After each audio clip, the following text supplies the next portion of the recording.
सेवा करने का यदि अवसर मिल जाए तो सच में ऐसा लगता है कि भोलेनाथ भाइयों एवं बहनों और हम सबको अपनी पवित्र सेवा का अवसर दे रहे हैं, पूरे देश भर से अपनी कृपा कर रहे हैं। और वैसे भी हमारे सभी भावों को जिनका आशीर्वाद हमेशा मिलता है, इन सब में हमारे सच्चाई सनातन और भगवा भक्त शिव की भक्ति से, भक्त रहा। शिव की सेवा से पूज्य जो ईश्वर प्राप्त होता है वो सारा पुण्य हमारे इन सब भक्तों के सेवा से भी प्राप्त होता है। और सभी और मैं अपने को सौभाग्यशाली मानता हूँ धर्म नगरी पिछले 5 वर्षों से अपनी ओर से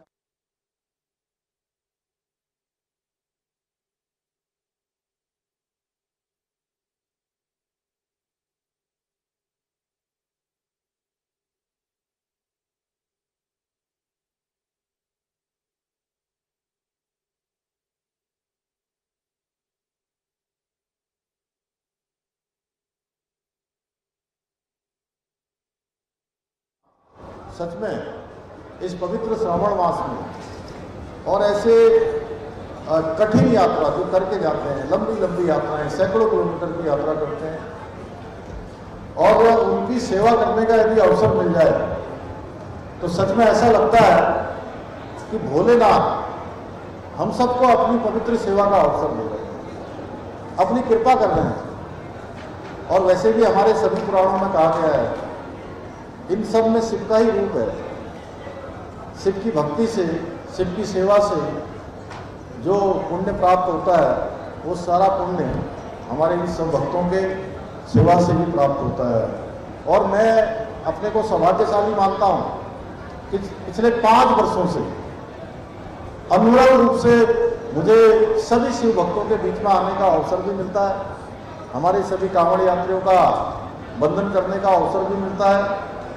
और आज विशेष रूप से मैं बधाई देना चाहूँगा सभी हमारे जनप्रतिनिधियों को भी, हमारे प्रशासन के लोगों को भी कि उन्होंने आज यहाँ पर चिकित्सा के लिए और जिसने शिव की सेवा कर ली, शिव का नाम जप, जिसने शिव की सेवा कर ली, शिव का नाम जप लिया, सच में चाहे कितना भी जो है उसने प्रायश्चित से अपने पापों को काट पाया और न काट पाया, लेकिन इस शिव नाम से सारे भवसागर पार हो जाते हैं।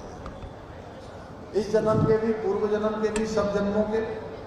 और वो श्रद्धा से, भक्ति से अत्यंत प्रसन्न हो जाते हैं। और एक लोटा जलाभिषेक करने से जो सच्चे मन से अर्पित किया जाता है तो भगवान भोलेनाथ अपने भक्तों की सभी मनोकामनाएं पूर्ण कर देते हैं। और इसी अटूट आस्था के साथ हमारे करोड़ों करोड़ों शिव भक्त सैकड़ों किलोमीटर की कठिन यात्रा पूरी करके धर्म नगरी हरिद्वार से जल लेकर अपने अपने स्थानों पर पहुंचते हैं और लगातार बिना थके, बिना रुके, बम बम भोलों के जयकारों के साथ निरंतर अपने गंतव्य की ओर पहुंचते हैं। इसलिए ये कांवड़ यात्रा केवल एक आस्था का पर्व नहीं है, बल्कि ये सेवा, समर्पण और अनुशासन और सामाजिक एकता का भी महापर्व है। ये यात्रा हमें शिव भक्तों की सेवा कर पुण्य अर्जित करने का भी अवसर प्रदान करती है। और मुझे ये बताते हुए अत्यंत प्रसन्नता हो रही है कि इस वर्ष अभी तक 1 करोड़ से भी अधिक शिव भक्त सकुशल गंगा मां का जल लेकर अपने अपने स्थानों को प्रस्थान कर चुके हैं।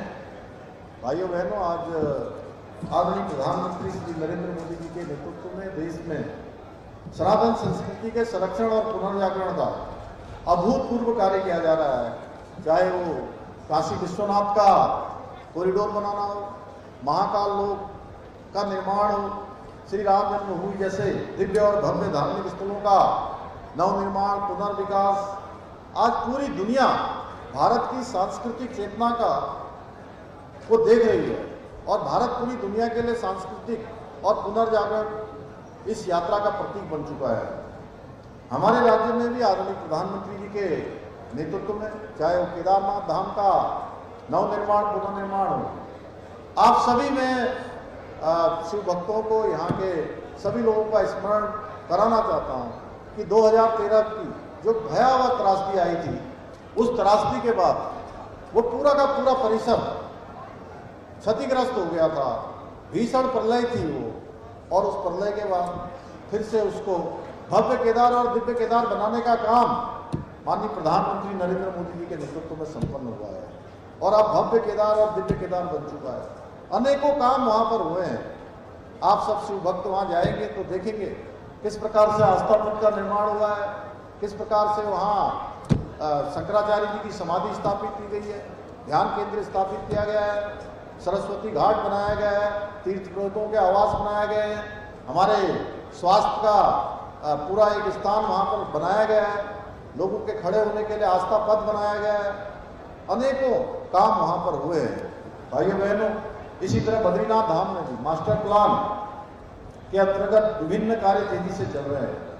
आदि कैलाश यात्रा को भी वैश्विक पहचान दिलाने का काम आदरणीय नरेंद्र मोदी जी ने किया है और वो स्वयं आदि कैलाश की यात्रा पर गए और उसके बाद आज आदि कैलाश जाने वाले श्रद्धालुओं की संख्या कई हजार गुना बढ़ गई है। इस साल भी लगभग 55,000 से ज़्यादा लोग अभी तक आदि कैलाश के दर्शन कर चुके हैं।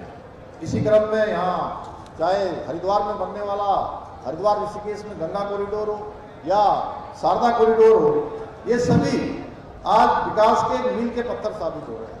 धर्म नगरी में भी अनेक काम किए जा रहे हैं। वहीं मुझे जब मैं इतने विकास कार्यों की बात कर रहा हूँ तो पूज्य महाराज जी आज हमारे साथ हैं और हम धर्म नगरी में उपस्थित हैं, जहाँ की पहचान धर्म के लिए है, सनातन के लिए है, हरि के द्वार के रूप में। भाइयों बहनों, संसद के बाहर जिस प्रकार का पप्पू यादव और पप्पू गैंग के द्वारा जिस प्रकार की घिनौनी हरकत एक छदम देश बनाकर वहाँ पर हमारे संतों को, पूज्य महात्माओं को, हमारे साधुजनों को बदनाम करने का काम किया है, इससे निकृष्टता कोई हो नहीं सकती है। जबकि किसी भी साधु का कहीं पर किसी भी इस ऐसे मामले में कहीं नाम नहीं आया।